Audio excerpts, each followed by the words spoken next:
Okay, so we are here at Carbis Bay. We trekked here and we're very, very late, so very sorry, Melanie. But we made it in the sea. I didn't do any filming before because we just wanted to get in. This is Melanie. So you are training to swim the channel. When are you going to be swimming the channel? So I've got a window from the 27th of August to the 1st of September.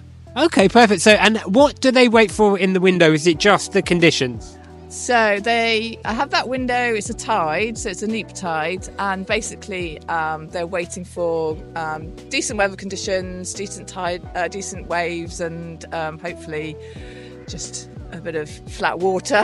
Yeah. What do you think is going to be the biggest challenge in the swim? Oh, there's a lot of challenges. Obviously there's the fitness side of it, so I've got to be able to swim the distance. And then there's the cold, which I think I'm reasonably okay with, but I don't know for definite yet. And then there's jellyfish, which is probably my biggest fear. Mine too. Do you know what? I've never been stung by a jellyfish, and I kind of want to in a weird way, so I'm not so scared. It is, exactly. Yeah. Have you ever been stung? I think I have. I think we were on holiday once in Turkey, and I was swimming in the sea, and I felt like a lot of really sharp things across all over my body, and it wasn't too bad, but it's the anticipation that it might get worse, and it might be just going to be more painful. And if they're there, does that mean more painful ones are there? And I know that they weren't a really particularly bad variety. So in a way, you want to be stung by the worst, so you know just how bad it is. Yeah, you want to get a Portuguese Man of War, which are technically jellyfish, I know, but what are they, Tam? What's that? The Portuguese Man of War. Portuguese Man of War. They're not actually jellyfish. They're like sort of similar to jellyfish, but there's lots, like thousands of them. Yeah, they're all like linked together and create this massive, huge organism. Yeah, no. Whoa. And you mentioned me before about how you're doing your cold water acclimatization. How are you doing that? So because I live in the middle of the country, literally the furthest away from the sea that you can get, and quite a long way from any open water, and because I can't drive, I've got a whiskey barrel in my garden that I go and sit in, and I've got up to, I've been in it when it's been like 0.5 degrees and cracking the ice on the top, which was a real amazing experience. But I basically just go and sit in it for as long as I can tolerate. So probably when it's about 10 degrees, I try and stay in about 20 minutes or so.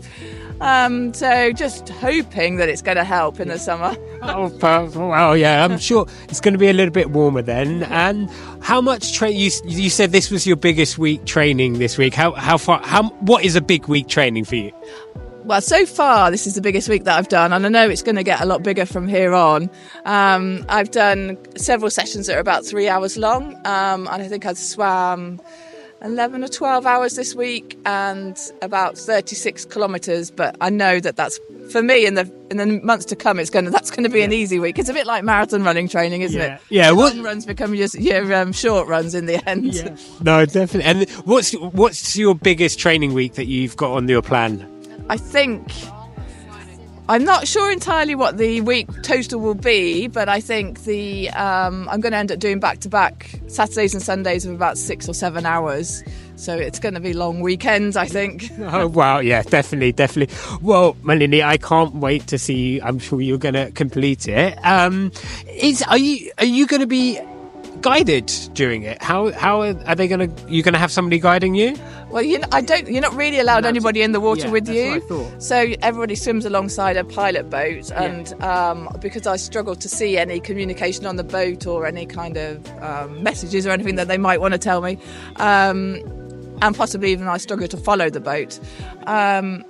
I've got a radio headset, so it's got like bone conducting that I wear, and then somebody on the boat can use a radio to talk to me. Oh, wow, incredible. Oh, that's really good. Perfect. And I know there's a group that did you set up, I might be wrong on that, for where if anybody does want to help doing guided swims, what's the group name and how can they find it? Yes, so I set up a group called Blind Swim Buddies, which is a group that people who are visually impaired who want to try open water swimming, or even just going for a dip and experiencing being in the cold water, and it's just impossible to do if you can't see that well, and people who want to help. So it's on Facebook, Blind Swim Buddies, and quite a few people have linked up through that and developed partnerships, so it's actually helped quite a few people. And I'm hoping with time, as I've got more time in the future after finishing doing this, I'll be able to work on it a bit more. And also British Blind Sports, a charity that I'm working with, they're going to be doing a Have a Go Day where people who are vision impaired can go and try it out and have some support, and I can talk to them about how I do it and all that kind of thing. So wow, that'd be brilliant. Perfect. When is that? We don't know for definite. Are we thinking September sometime? Okay, let me know. I'd love to come up because September should be around. Okay, perfect. Okay, thank you, Melanie. Thank you so much. You're welcome. It's been a lovely swim. For the swim. No, it's all right, cool. And then, so there you go. That's our little adventure to Carbis Bay, a swim with Melanie, and I'm so glad I probably wouldn't have got in the water today, so thank you. Really, I've got such a rush from it. It's such a great swim. And if you like this content, don't forget, hit the subscribe button. Until next time, happy, but more importantly, safe swimming. Bye.